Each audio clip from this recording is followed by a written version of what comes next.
બનાસકાંઠા જિલ્લાની આર્થિક રાજધાની ડીસા શહેર વિકાસની રાહ ઉપર અગ્રેસર છે. જો કે આજ સુધી ડીસા શહેર FM રેડિયોની સુવિધાથી વંચિત રહ્યું હતું. જો કે હવે આજના આધુનિક યુગ માટે સૌથી મહત્વની માનવામાં આવતી FM રેડિયોની સુવિધા પણ ડીસા શહેરને મળવા જઈ રહી છે. જાગૃત નાગરિક ગ્રાહક સુરક્ષા સંસ્થા દ્વારા આગામી જાન્યુઆરી માસથી ડીસામાં મધુરમ FM રેડિયો શરૂ થનાર છે. ભારતના યશસ્વી પ્રધાનમંત્રી નરેન્દ્રભાઈ મોદીએ રેડિયોને પુનર્જીવિત કરવા માટેના કરાયેલા નિશ્ચયને સફળ કરવા માટે વર્ષ 2016થી ડીસામાં FM રેડિયો શરૂ કરવાની માંગ ઉઠી હતી. આખરે ડીસામાં FM રેડિયો સ્ટેશને મંજૂરી મળી ગઈ છે.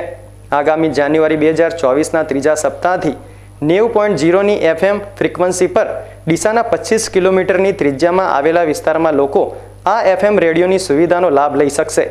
અહીં સમાચારથી માંડીને ક્રિકેટ કોમેન્ટરી અને મનોરંજનના કાર્યક્રમો પણ રજૂ કરવામાં આવશે. ત્યારે ડીસામાં શરૂ થવા જઈ રહેલી FM રેડિયોની સુવિધાથી લોકોમાં પણ ઉત્સાહ જોવા મળી રહ્યો છે. ઘણા સમયથી ડીસામાં રેડિયો સ્ટેશનની આવશ્યકતા હતી.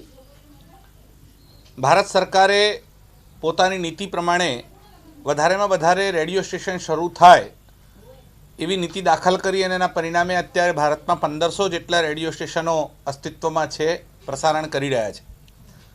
બનાસકાંઠામાં પાલનપુરનું રેડિયો સ્ટેશન છે અને બનાસડેરી રેડિયો સ્ટેશન છે, પણ એ સિવાય કોઈ રેડિયો સ્ટેશન બનાસકાંઠામાં કાર્યરત નહોતું.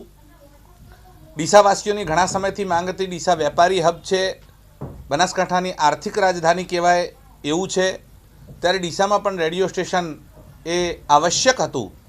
એના માટે જાગૃત નાગરિક ગ્રાહક સુરક્ષા મંડળ દ્વારા અમારી સંસ્થાના લોકોએ પ્રયત્નો કર્યા અને પ્રયત્નોના પરિપાક રૂપે ભારત સરકાર દ્વારા કોમ્યુનિટી રેડિયો સ્ટેશન FM 90.00 ઉપર ડીસાવાસીઓને હવે પછી સાંભળવા મળે એવી પરવાનગી, પરમિશન, એનું રજિસ્ટ્રેશન અમારી સંસ્થાને મળ્યું છે. સરકારે આ રેડિયો સ્ટેશન ફાળવતા અમારી સંસ્થાના કાર્યકર્તાઓ અને લોકોમાં આનંદનો માહોલ છે. આગામી દિવસોમાં જાગૃત નાગરિક ગ્રાહક સુરક્ષા મંડળની કચેરીમાંથી જ આ રેડિયો સ્ટેશન કાર્યરત થવાનું છે. જાન્યુઆરીના એન્ડ સુધીમાં લગભગ તમામ કાર્યવાહી પૂરી થઈ જશે. એની આધિકારિક જાહેરાત એટલે કાયદેસરની જાહેરાત આજે અમે કરી રહ્યા છીએ કે ડીસામાં રેડિયો સ્ટેશન જાગૃત નાગરિક સંસ્થા દ્વારા જાન્યુઆરીના એન્ડ સુધીમાં શરૂ કરવામાં આવશે. લોકોના પ્રશ્નોને વાચા આપવા માટે, લોકોને મનોરંજન માટે, લોકો સંગીત સાંભળી શકે એના માટે કરીને અને વિવિધ વિષયના નિષ્ણાતો દ્વારા લોકોને માર્ગદર્શન મળી રહે એવા તમામ હેતુઓ, સમાચારથી લઈને ક્રિકેટ સુધી બધો જ આનંદ એક જ જગ્યાએ મળી રહે. FM રેડિયો તમે તમારી ગાડીમાં જે રેડિયો સ્ટેશન છે એમાં પણ સાંભળી શકશો.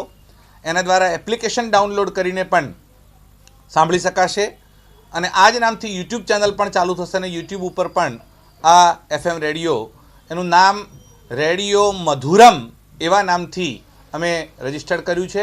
એટલે રેડિયો મધુરમ આવતા જાન્યુઆરીથી ડીસાની પ્રજાના અર્પણ કરવામાં આવશે. એનો કાર્યક્રમ જાન્યુઆરીમાં થશે.